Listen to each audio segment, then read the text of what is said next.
All right, and good afternoon, everyone. SpenVentures here. We are in downtown historic Sanford, Florida, right outside of Orlando, and we have come across some more railroad history. Like I said, we had just ended at a train show in DeLand, Florida, and then stopped off at Stetson University, but then thunder started rolling in. But here in Sanford, it is gorgeous out. It's still hot. Historic Sanford. You can still hear the thunder off in the distance. That is a motorcycle, never mind. But we can look at Sanford Railroad historic data. Sanford Railroading had its physical beginning January 10th of 1880, when former President U.S. Grant broke ground near this spot for the South Florida Railroad. South Florida Railroad operated from 1880 to 1886. Its name successfully changed to Jacksonville, Tampa, and Key West Railroad from 1886 to 1899. The plant system, 1899 to 1902. The Atlantic Coastline Railroad from 1902 to 1967. The Seaboard Coastline Railroad, 1967 to 1980. And 1980 becoming the CSX Corporation, which is a union of the Seaboard and Chessie system. With at least 25 railroad trains a day positioned along these facilities, Sanford became an important early railroad center. A 12-mile loop wrap around the celery farms east of Sanford made it Florida's first city with an integrated rail system.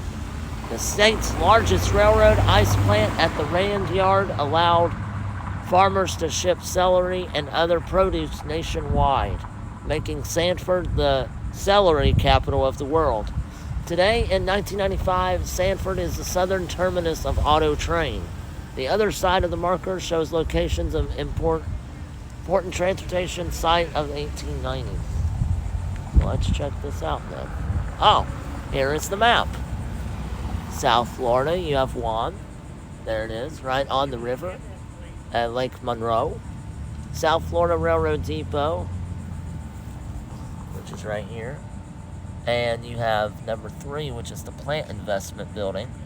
Number 4, which is way out here in the middle of nowhere, is the railroad ice plant in the Rand Yard.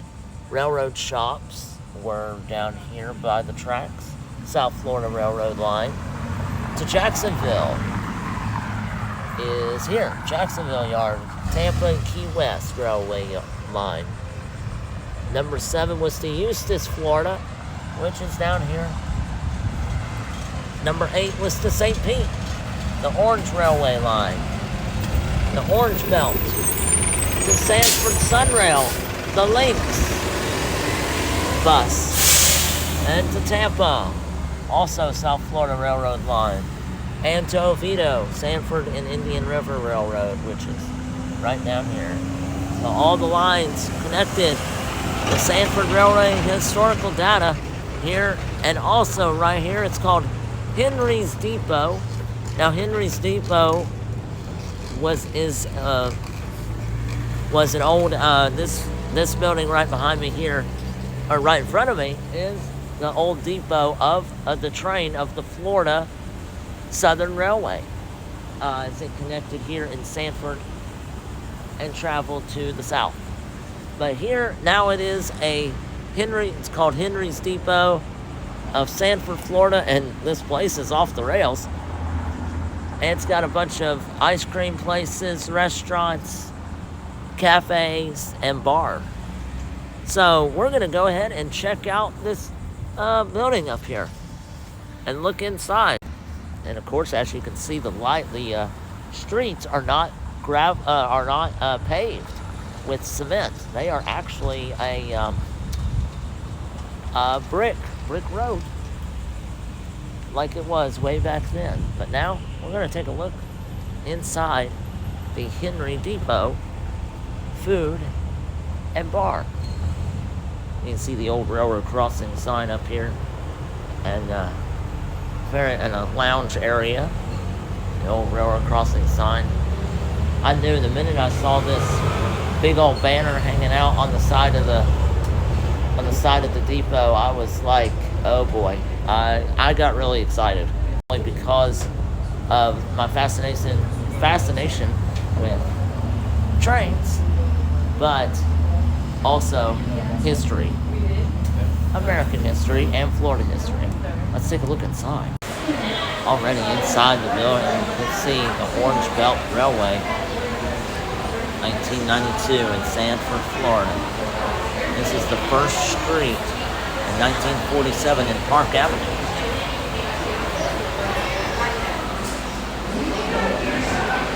Watch out, train conductors on the road. Welcome, pizza lovers. I do love pizza.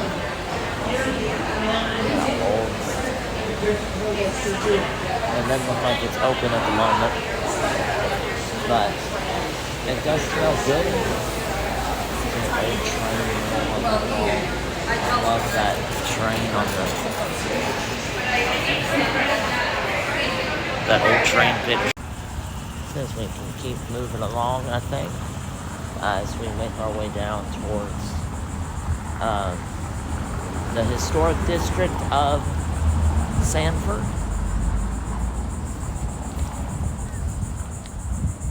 You can see kind of the layout of the town, which is a nice town, but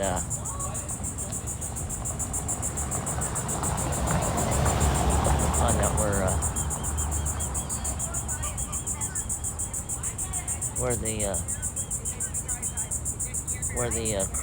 what we're here for was the Christmas market.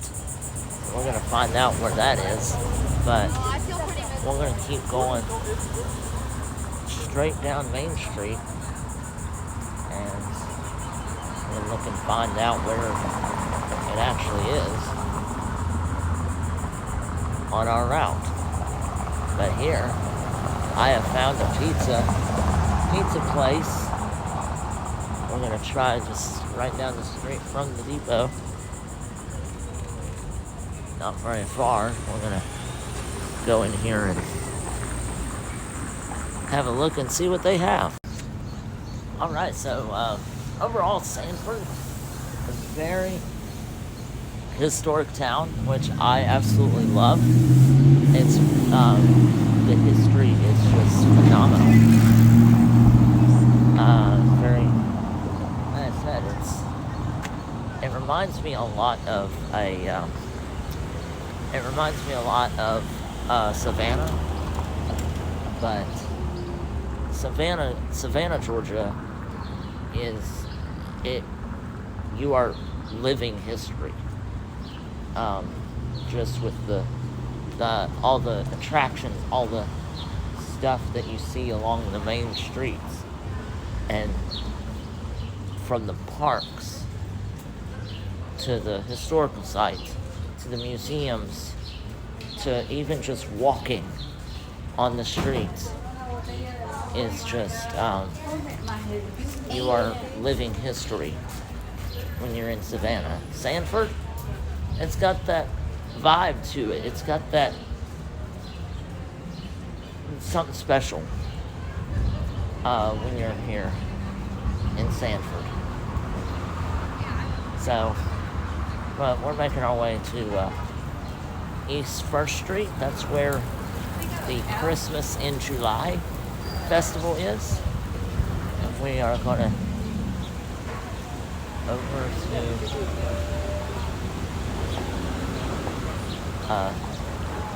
the festival. We have arrived at the Sanford Museum and now the town Sanford, Florida is named after this gentleman, Henry Shelton Sanford. Grove and Experimental Gardens. In this vicinity, Henry Shelton Sanford, pioneer citrus grower, established the St. Gertrude Grove in 1871. There, and at his Bel Air Grove and Experimental Gardens, he advanced the industry through development of some 140 types of citrus. The Sanford Gardens experimented with other tropical fruits, planting 30,000 exotic trees from South America and Africa. Much of the labor in the groves was performed by Swedish immigrants who were settled in nearby New Upsalia. Okay, so let's start in here. We are in the Sanford Museum of Florida, in Sanford, Florida, and just talking about the different history. We have a flamingo, just some different artifacts here. Of course, the circus peanuts, giant Georgia peanuts, grown by Taylor family, and a pencil.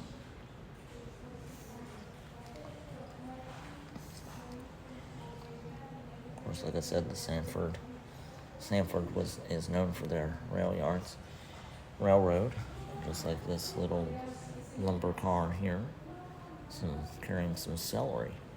That's a big old celery. And then here, movie land. There was a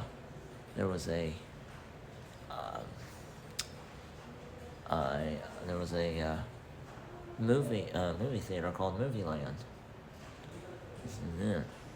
Here, and look at what we have here. So speaking of which, of the Fort Mellon and Second Seminole War, we have it right here. Chief Osceola, right here, and also the ports of post during the Seminole Wars. Camp Monroe was established in February 1837. Captain Charles Mellon was killed in an engagement with the Seminoles, and camp was renamed Fort Mellon.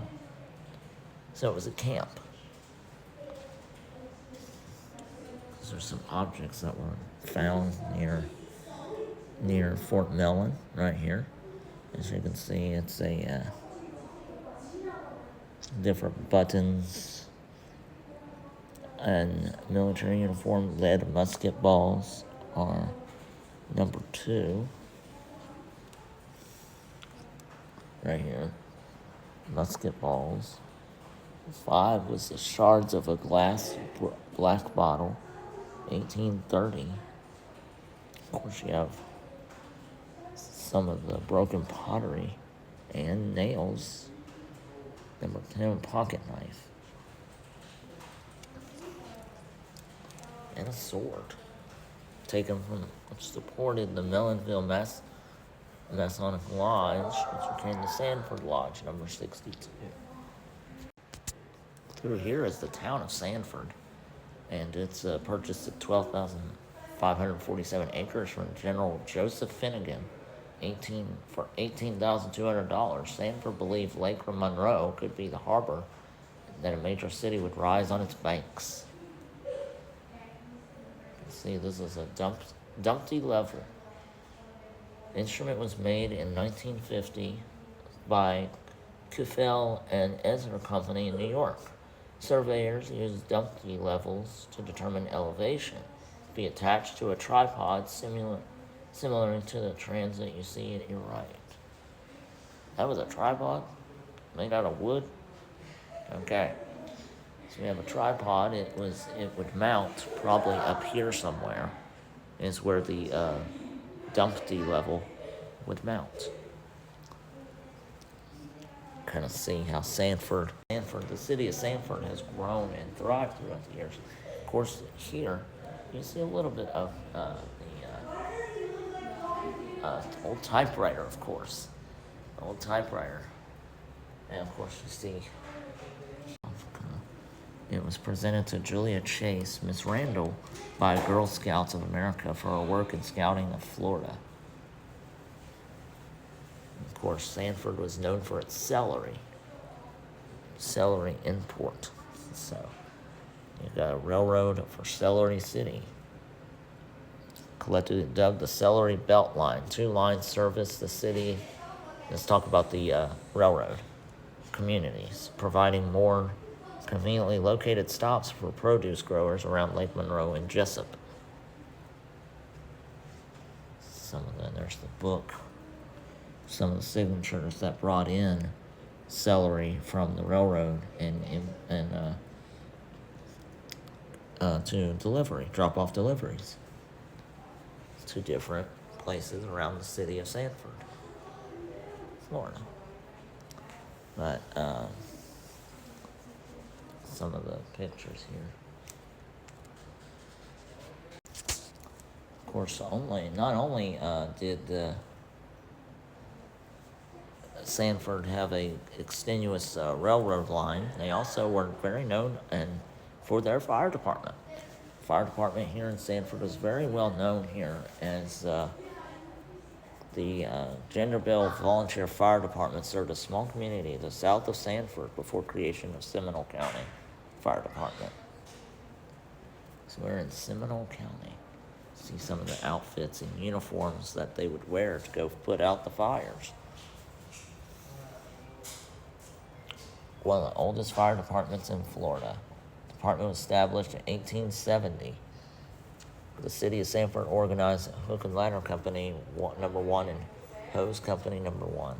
In 1887, the Hester Ship Lock was built in 109 South Palmetto Avenue to house City Hall.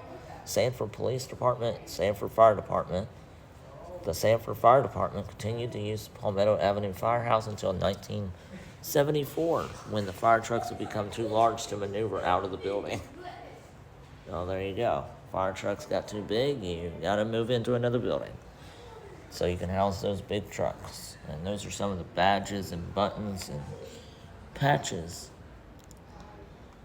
that they wore as the emergency crew.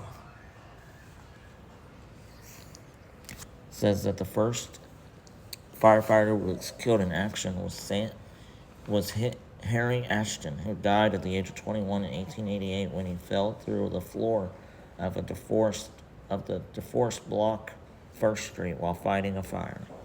Wow.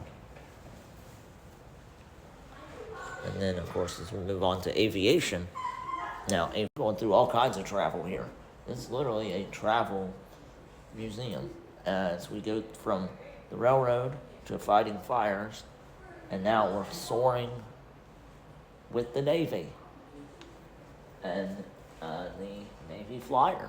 As we can see here, the Navy Flyer here at Naval Air Station here. Of course, in 1942 was the World War II, and it was this was the the swear-in to become a naval captain. It says, "I'm a United States Navy Flyer. My countrymen built the best airplane in the world and entrusted it to me. They trained me to fly it. I will use the absolute limit of my power. With my fellow pilots, air crews, and deck crews, my plane and I will do anything necessary to carry out tremendous responsibilities. I will always remember we are part of an unbeatable combat team, the United States Navy. When going is fast and rough, I will not falter. I will be uncompromising in every blow and strike. I will be humble in victory. I am a United States Navy Flyer. I have dedicated myself to my country with its many millions of all races, colors, and creeds. They and their ways of life are worthy of my greatest protective effort. I ask the help of God in making that effort great enough." The United States Navy Flyers. And then the Marines. He was a Marine. There's some of the veterans' awards and certificates. Okay, I found the sports room, as we have from baseball, all kinds of baseball. You got the Montreal Expos. These are players that were from Sanford that played in the major leagues. Fighting Seminoles. All-around athlete at Seminole High School. Graduated.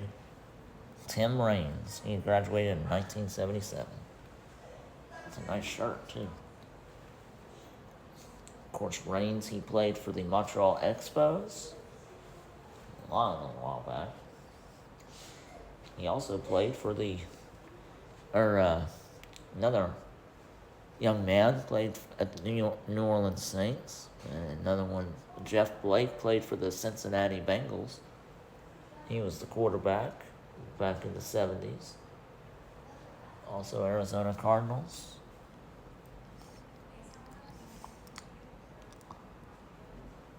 And I guess there's all the cards. I guess that's him too.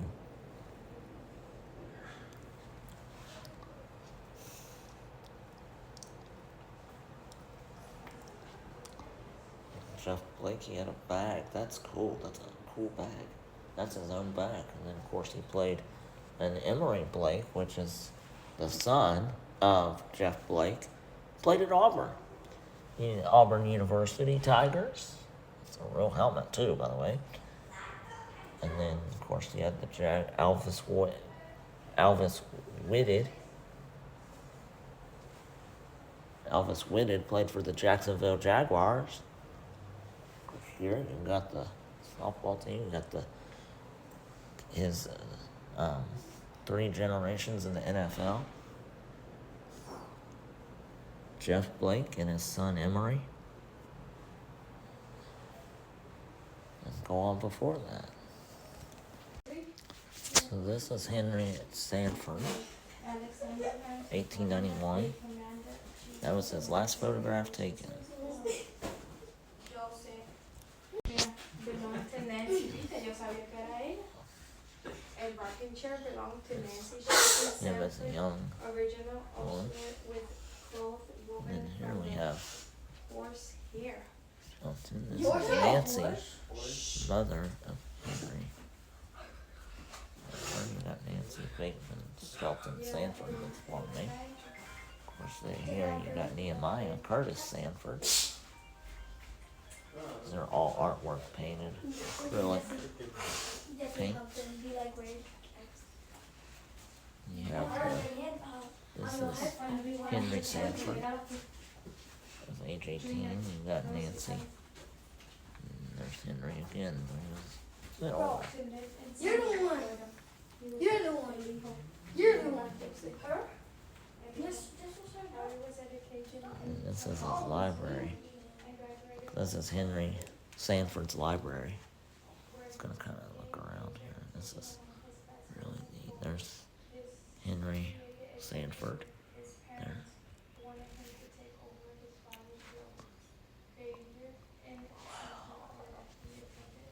This is really cool. All right, so thank you all for joining me here at the museum, Sanford History Museum. Loved it. And now we're going to make our way back towards downtown